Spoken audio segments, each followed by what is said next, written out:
टकरा टकरी होउची घसीपुरा राजनीति। केन्दुझर जिला घसीपुरा निर्वाचन मंडली में स्वाधीन विधायक प्रार्थी सौम्य रंजन पट्टनायक और बीजेडी विधायक प्रार्थी बद्रीनारायण पात्र मध्य जोरदार फाइट होउची।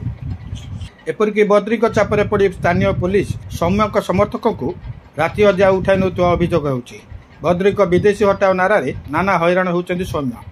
समर्थक को पुलिस उद्देश्यमूलक भाव गिरफ्त कर यार प्रतिवाद करी थाना आगे बसवा सह पुलिस एभली कार्य को निंदा कर सौम्य और तांकर समर्थक।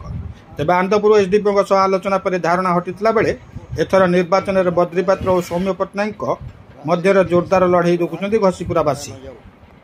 आज ये लड़ई कौन दल लड़ू ना, कौन व्यक्ति लड़ू ना, साधारण घसीपुरावासी लड़ुंट। एक पक्षरे साधारण लोक, अन्य पक्षरे सरकारी कल बल धनबल आ सबकि। शेष कथाटी बद्री बाबू को पचार चाहे, मत से विदेशी कहते।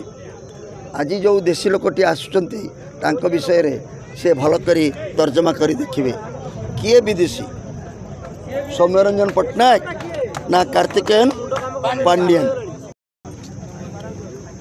तेणु ए लड़ईर विचार 25 तारीख हम। आम केवल पुलिस भाई मानू महात्मा गांधी आदर्श रे अनुप्राणित होई सत्याग्रह संपर्क में सचेतन कराई आम ये सत्याग्रह करुचु। तांको काम रे बाधा देवा नुहे, सी कामटी भल भाव में करंतु। आमे आमर सत्यर पुजारी है आम कामटी आम करुचु। घसीपुरार साधारण जनता यार सठिक उत्तर आसंता 25 तारीख रे देबे। स्वाधीन विधायक सौम्य को समर्थन करुचु जे सी कि बहुत भोट विजयी हूँ ये आम शुभकामना करुँ। बाबद